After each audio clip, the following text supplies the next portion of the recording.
I'm Daniel. And I'm Mira. Usually when we talk about financial markets, there is this underlying expectation that cause and effect actually makes sense. Right, like bad news pulls things down, good news pushes things up. Exactly.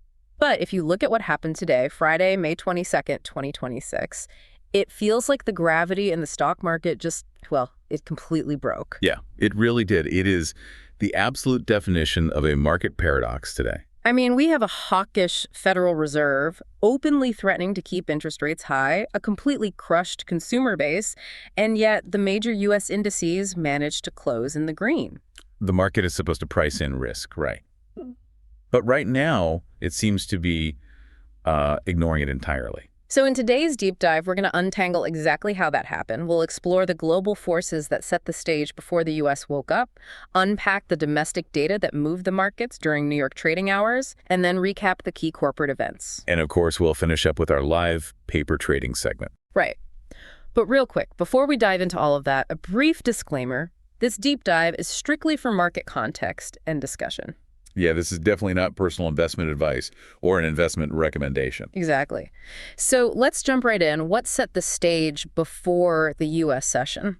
Well, to understand the U.S. Open, you really have to look at what was happening while New York was asleep. The tape was totally dominated by intense backchannel negotiations halfway across the world. Right, between the U.S. and Iran. Yes. And this started picking up real momentum late Thursday afternoon, around 5:36 p.m. Eastern Time. And this is being mediated by Pakistan and Qatar, right? Exactly. And the reports indicated actual progress on the nuclear file alongside some discussions around phased sanctions relief. Oh, I mean, U.S. Secretary of State Marco Rubio did come out and caution that a deal isn't imminent. But, the natural reflex for a lot of market participants is to treat these Middle East flare-ups as unpredictable natural disasters. Oh, for sure. People treat it like an earthquake that just randomly strikes the Strait of Hormuz and shuts down global shipping. Right, but I really want to challenge that reflex. Looking at it through a game theoretic lens makes way more sense. Both sides are playing a very calculated game of chicken to extract leverage without, accidentally triggering a total systemic collapse. Yeah, it's a classic geopolitical escalation as brinkmanship game theory. Exactly. And we don't need to fully unpack that whole theory today, but the physical reality of that brinkmanship was highly visible this morning. By 8:13 a.m. Eastern Time, the White House explicitly warned that the ongoing oil shock risks feeding straight into core inflation. And you could see that tension mapped perfectly onto the oil markets. West Texas Intermediate, or WTI crude, whipsawed wildly on those headlines. I mean, it was all over the place. It really was. It eventually settled at $96.60 a barrel. So down on the went, but slightly up for the day. And that persistent near $100 energy shock is actively keeping global central banks on edge. I mean, global liquidity is remaining incredibly tight right now. Yeah, which started playing out in Asia on Thursday evening, around 7:30 p.m. Eastern Time, with the Japan CPI print. Oh, that core CPI number. Right. It strips out the volatile stuff, and it rose 1.9%. So that proves underlying inflation there is incredibly stubborn. Yeah. And it carries over the hawkish comments we saw from the Bank of Japan in the prior session. And that's a huge deal because Japan has been this anchor of cheap money for decades. Exactly. And right behind them, fast forward to 1:45 a.m. Eastern Time on Friday, and European central bank officials are out on the wires signaling a June rate hike explicitly because of the energy surge. So global central banks everywhere are staring down this energy-driven inflation spike. But at the exact same time, overseas, we have this massive, unstoppable force moving in the opposite direction. The AI infrastructure build-out. Yes. Late Thursday night at 9:36 p.m. Eastern Time, AMD CEO Lisa Su was speaking in Taipei. And she explicitly confirmed massive double-digit growth in AI PCs. But she also talked about the bottlenecks, right? She did. She mentioned that bottlenecks are widespread across the industry, even though they are slowly resolving. And her remarks regarding power constraints and data center buildouts tied directly into the whole concept of energy access as the AI bottleneck. Right, because you can design the fastest chip on the planet, but if you don't have the physical power for the data center... it's basically useless. Exactly. So just to summarize that overnight action, we had global inflation fears and massive AI optimism, basically, on a collision course heading into the U.S. morning. It was a very tense setup. It really was. We're going to take a super quick break, and when we come back, we'll look at how that collision actually played out at the opening bell.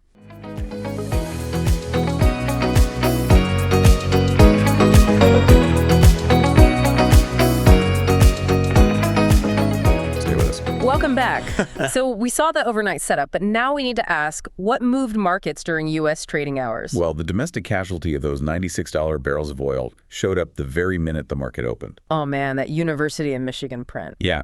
At exactly 10 a.m. Eastern Time, we got the preliminary May Consumer Sentiment Index, and it just plunged. It hit 44.8. Which is just a catastrophic drop. Truly. And at the exact same time, the one-year inflation expectations jumped to 4.8%. And we have to frame this properly because this is where macro theory hits the kitchen table.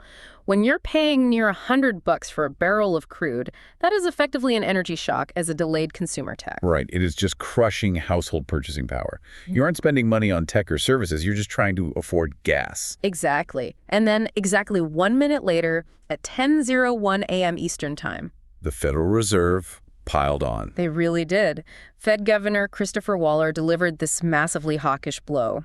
He stated on the record that it would be crazy to discuss rate cuts given the recent data. He highlighted the risk of inflation expectations becoming unanchored, and he put rate hikes firmly back on the table. Which is wild, but it makes sense when you think about central bank credibility as an inflation anchor. If consumers expect 4.8% inflation, they change their behavior today, which makes it a self-fulfilling prophecy. Exactly. Waller is just reinforcing that the discount rate as financial gravity is still very much in play. But the Fed itself is navigating this really complex leadership transition right now. Right, because an hour after Waller's comments, at 11 a.m. Eastern Time, President Donald Trump officially swore in Kevin Warsh as the 17th Federal Reserve Chair. And the dynamics of that swearing in were, well, they were something. Just looking at the facts impartially here, Trump demanded that Warsh be totally independent. But simultaneously told him to let it boom when the economy is good, and explicitly directed him to curtail forward guidance. Which is a massive shift in how the Fed operates. Huge. But, I really have to challenge the leading explanation here. Everyone on Wall Street is saying Waller's hawkishness will inevitably crush equities. But is this bad news just, already priced in? It's a great question. Or is it simply irrelevant in the longer horizon because the AI growth story is so strong, it just overrides the discount rate entirely? Yeah, that tension is incredible. Normally that hawkishness would crush valuations, but the AI momentum is just operating in a totally different wavelength. And you could see that tug of war in the trading action today. The S&P 500 whipped around drastically. It dropped all the way to 7,474 on the initial Waller shock. But then it violently rallied past 7,510. Right. It ultimately closed green, up 0.4% at 7,473.47. Even while the 10-year Treasury yield settled much higher at 4.558%. So wrapping up the U.S. session, the market remains in this vicious tug-of-war between a hawkish Fed and unbreakable tech momentum. And today, tech clearly won. It definitely did. We're going to take one more quick break, and then we'll dig into the corporate-specific news. Be right back.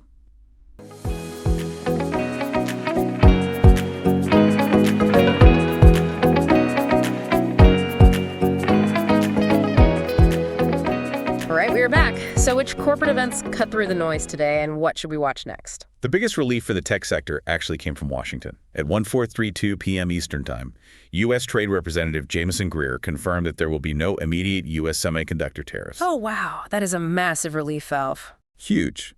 It essentially upholds the late 2025 Busan Truce, which removes a major near-term tail risk for these incredibly complex tech supply chains. And the market reaction was pretty immediate, right? Very.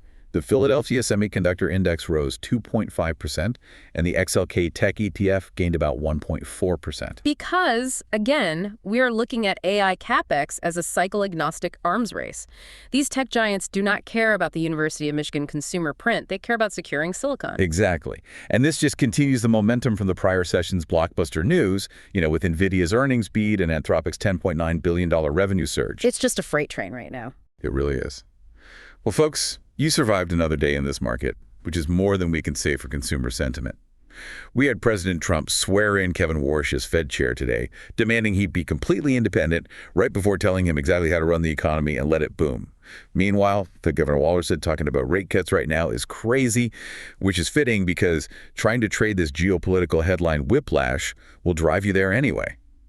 But hey, the S&P 500 still closed in the green, proving once again that the AI rally is strong enough to ignore both sticky inflation and closed shipping lanes. That is the perfect summary of today. It was just a whirlwind. So what do we need to actually watch next? Well, first off, on Monday, May 25th, U.S. cash equities and treasuries are closed for Memorial Day. So expect very thin liquidity. Yep, exactly. Then on Tuesday, May 26th, we get back to the macro data. We've got the Chicago Fed National Activity Index at 12:30 p.m. Eastern Time, S&P Case Shiller Home Prices at 1 p.m. Eastern Time, and the Conference Board Consumer Confidence at 2 p.m. Eastern Time. Awesome.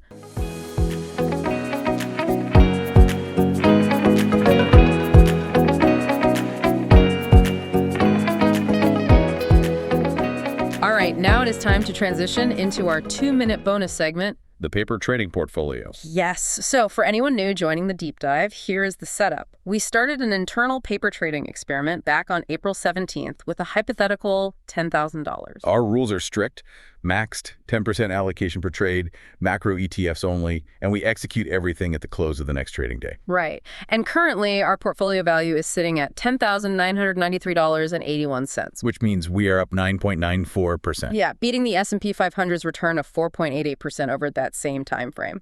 So what is the move for Tuesday's close? I'll go first. Let's hear it. I'm submitting an order to sell $1,050 of XLE, which is our energy ETF, and I am buying $1,050 of XLK, our tech ETF. Okay, so dropping energy for tech. Talk me through the justification there. Basically, this weekend's diplomatic breakthrough in the Middle East is a huge binary tail risk. If they actually secure a deal, oil prices could crash, so trimming XLE locks in our profits. Makes sense. And meanwhile, that USTR tariff relief today, plus AMD's massive investments, it just proves AI CapEx is unstoppable. We need to rotate into tech to basically outrun the Fed's multiple compression. Well, I push back on that heavy tech exposure just a bit. Oh, really? What's your trade then? I am going to sell $1,000 of XLK, the tech ETF, and buy $1,000 of XLU, which is the utilities ETF. Utilities over tech. Hear me out. The discount rate as financial gravity is very real. After Waller's hawkish shock today and seeing the consumer base completely crushed, I want to lower the portfolio's beta while still playing the AI boom. Oh, I see. Rotating into utilities reflects Lisa Su's point that power access is the ultimate AI bottleneck. It's a backdoor AI play. That is actually really clever. Right. And I do agree with you on holding the remaining energy, or XLE allocation, as a hedge against catastrophic geopolitical risk as unhedgeable tail risk, just in case those Middle East talks fall apart. All right, I like it. So aggregating our orders for expected execution at the close of Tuesday, May 26th, we will net sell $525 of XLE, buy $25 of XLK, and buy $500 of XLU. And of course, a very clear disclaimer here. This is a live paper trading experiment. It is not financial advice. Past performance does not guarantee future returns, so please do not copy these trades with real money. Absolutely. Well, before we wrap up today, I want to leave you with one final thought. We spent this whole deep dive talking about how AI infrastructure is defying financial gravity and ignoring interest rates. But what happens if the next major market shock doesn't come from the Fed, but from the government stepping in to regulate and cap data center power grids? Oh, a regulatory energy crunch. That would change everything. Exactly. Let us know in the comments if you think the AI rally can keep defying financial gravity, and we'll see you back here next week.